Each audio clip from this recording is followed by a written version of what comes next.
All right, Prime Minister Narendra Modi is currently on in the final leg of his five-nation visit. He is in Namibia, where the President of Namibia has awarded him the highest civilian order and the Order of the Most Ancient Welwitschia Mirabilis. Over the course of his visit, the Prime Minister held a delegation-level talks with the President and exchanged agreements on 4 key items, including the CDRI Framework Agreement, a GBA Framework Agreement, an MOU on an Entrepreneurship Development Center, and an MOU on health and medicine. The Prime Minister was also spotted at the Heroes Acre War Memorial in Windhoek, where he paid his respects to the national heroes of Namibia. The Prime Minister will shortly be addressing the Parliament in Namibia, and we'll cut right across to that. But until then, I have my panelists who are going to discuss this important strategic visit that has been made, the five-nation visit, and the last leg of it is Namibia. He's going to be returning to India tomorrow. Ambassador Ashok Sajanar is on the show with me. Ambassador Sajanar, there has been a lot of applause and appreciation that has been shown to Prime Minister Modi, whether he is in Namibia and has been conferred upon the highest civilian order. His Brazilian counterpart Lula da Silva also conferred upon him the highest civilian award of Brazil.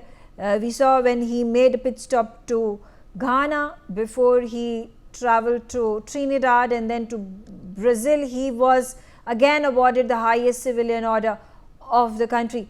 The Prime Minister so far has 27 of such honors. What does this say about India's association and particularly the Prime Minister's association with all these countries? Yeah, thank you very much, Megha. I think it really speaks about the contribution, the very strong and vigorous contribution that has been made by Prime Minister Modi in improving relations with a large number of these countries. And, this is a testament to that. This is, I think, also a testament to the rise of India and the role that India is playing in the world under the leadership of Prime Minister Modi, and what it has, India has been able to do, India has been able to achieve over the last 10 years. I think as far as these countries, the countries of the global south are concerned, you mentioned that out of the 5 countries that he visited, 4 of them have, given their highest national civilian awards to Prime Minister Modi, and one of them, that is Argentina, maybe they don't have such systems, but they presented the key of Buenos Aires to Prime Minister Modi. So I think it is a recognition of his own role, because, the manner in which India has risen up as far as its foreign policy is concerned, it's maintaining its strategic autonomy, but it has also emerged as, possibly one of the few, if not the only country, which can really serve as a bridge between the developed north and the developing south, as also between the east and the west.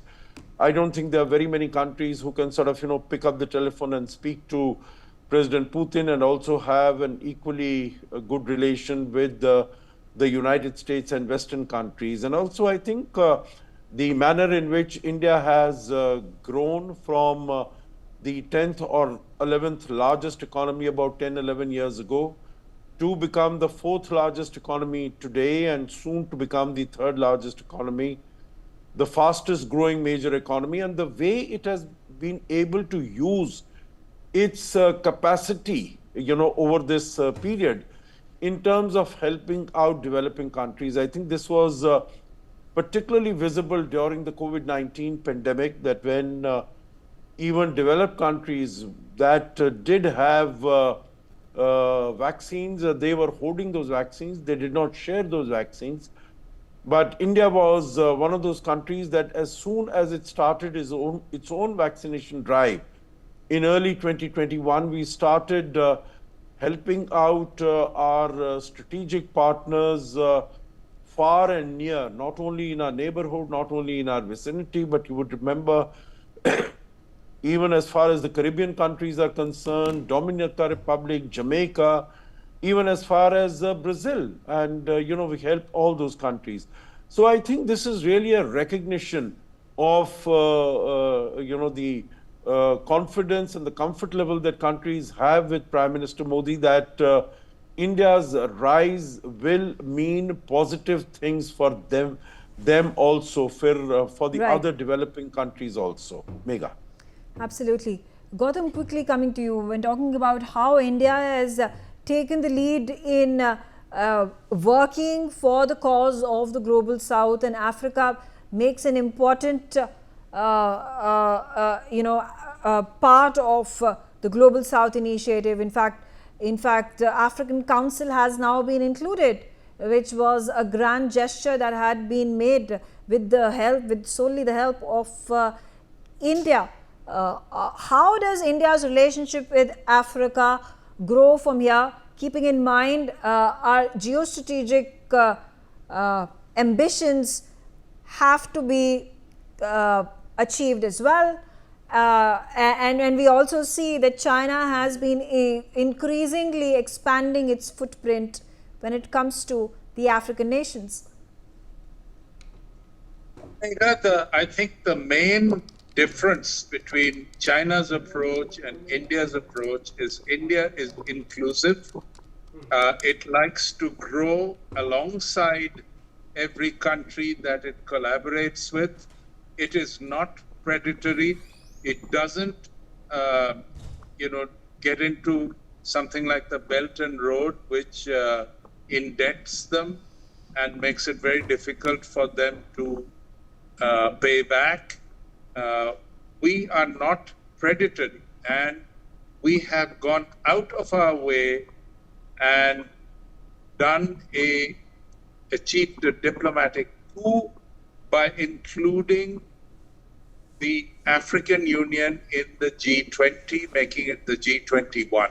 This is highly appreciated by all the African countries, including Namibia, that has accorded the Prime Minister an enthusiastic welcome, the highest honor of the land, and are busy signing a number of bilateral agreements.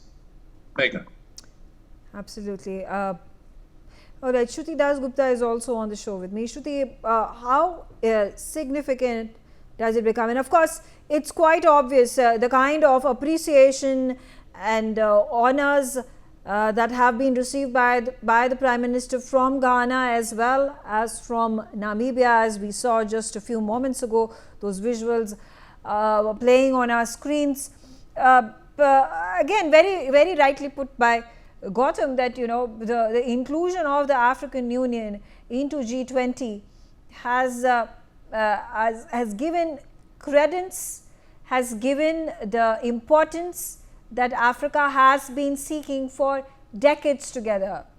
It has for time immemorial been sidelined, has been exploited for decades together for its rich minerals, but not having been given anything in return. The fact that a number of countries in Africa continue to be in turmoil, the presidencies are always in danger, there are protests, there are riots, there are certain regions where it is completely unsafe to go because you never know you're going to be shot down, and there's a complete anarchy that is in place in several of these countries. So how important does it become, its inclusion in G20 and India's support by way of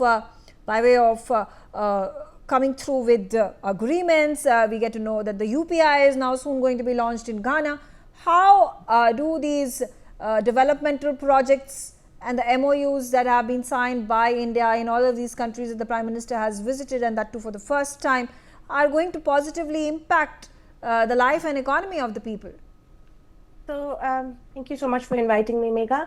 It's Africa has its own agenda called the Agenda 2063. It's a series of 5 10-year plans which aims at development of the nation itself, a self-aimed development that they have agreed to kind of be part of the developing world. So, in this context, when we see bilateral trades being executed by a nation that is rushing towards becoming the third largest economy, it kind of helps them gain access to markets, trade routes, and partners that they are looking for. In my view, I would like to look at the words that PM Modi used. He said, "We are travelers on the same path. We are not partners, we're travelers on the same path." So he doesn't look at them, as Gautam sir rightly said, as somebody to be taken advantage of. It is a non-expansionist, non-predatory point of view that India has towards anyone signing a trade agreement with them. And this is what gives Africans the confidence to come to the talking table with India and PM Modi, because they feel they will be treated equally rather than as vassal states. Any help that comes from China comes with a giant debt trap that it lays around its entire deals and trades format, loans, trades, whatever you want to name. China lays a trap for the people that it partners with. The West and USA, they give you aid, but with those aid, they come with strings and lots of lectures. And with now Donald Trump on the throne, the money may not come through, but the lectures will. So it is a very funny way for to interact with these two global powers. So India is the natural point of power that Africa or any other developing nation looks to. I also have with me Karl Govinder. Karl, thank you for joining us, and a point of view from Africa as to how is Africa viewing the Prime Minister's visits to first Ghana and then Namibia.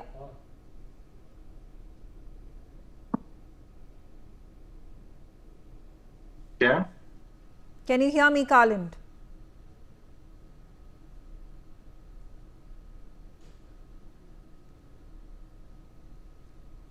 I can hear you. Karl, if you can hear me, if you could tell us, how do you view Indian Prime Minister Narendra Modi's visits to Namibia and earlier Ghana as well?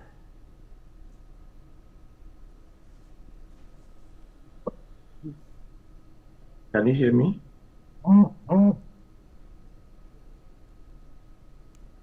Okay, we'll try to get Karl back on the telecast. There seems to be an audio issue over there. But Ambassador Sajjanar, situations such as this, do you think India has taken some time and perhaps a little delayed in its outreach to Africa?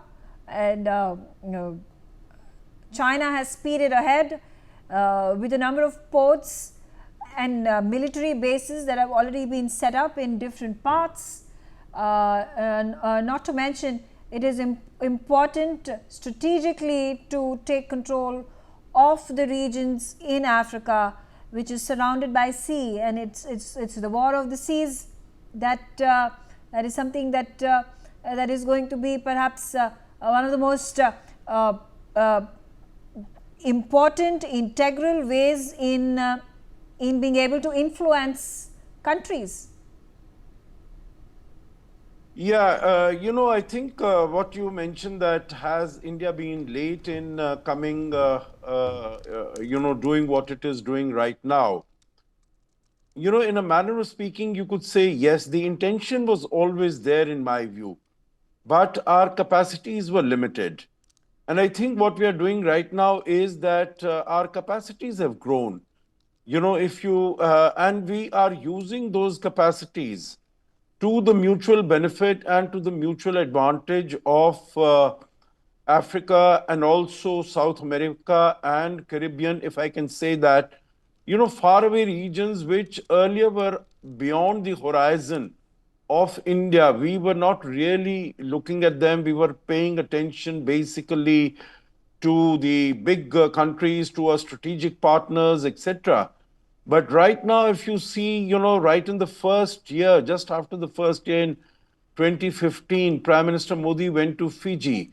and he invited all the heads of states and governments of all the Pacific Island countries. And the next year, we had in India the Forum of the Pacific Island countries, the second meeting. Now, when he went to Guyana just about 8 months ago, this was the second India CARICOM meeting. The point I'm making is that India has now the capacity and it is making the effort, it is reaching out. Same is the case with Africa. If you look at the number of times, whether it is the Prime Minister, President, Vice President, and External Affairs Minister have traveled to Africa, I think you will find a huge difference. And that is because India is reaching out, reassuring. India is helping, as the other two panelists have said, I quite agree with them, that India does not impose any projects on the recipient countries, on the host countries. They are need-based projects, whatever is required, whether it is in terms of infrastructure, it's in terms of railway line, it's in terms of some factories, in terms of some computer labs, or whatever it is what those countries require. And, there is a good mix of loan and grant. So, it doesn't come as, what the other panelists have said, as a debt trap. What they have done to Sri Lanka, what they have done to some other countries. I'm sure Pakistan is also going to be in that same strait, except that it is now more of a strategic value to China, that it is sort of, continuing to fund and finance the China-Pakistan economic corridor. But, the last point that I want to make here is that also India has, started establishing its footprint. I've seen that over the last 6-8 years, we have established 18 more embassies in Africa. Africa has a total number of 54 countries. And there were very few embassies there. Many of them were concurrently accredited stations. But now we are having independent, self-standing embassies and high commissions in those countries, so that they can focus on expanding relations, promoting relations, engaging the leadership there, and taking the bilateral relationship to a higher level. So I think both the capacity and the intent are there in engaging Africa right now for India. Right, absolutely. I'm currently being joined by Mohammed Nuruddin. Mohammed, thank you for joining us. And quickly, a response from you. What's your perspective of the Indian Prime Minister visiting the African nations of Namibia and earlier Ghana? First of all, Africa and India share common things. I mean, if you go beyond the color, you would understand that so many things that are being found in India can be found in Africa. For instance, neem tree can be found in India. It can also be found in Africa. The tradition, most of the custom and traditions that you find in India can be found in some part of Africa. So first, we share the same thing.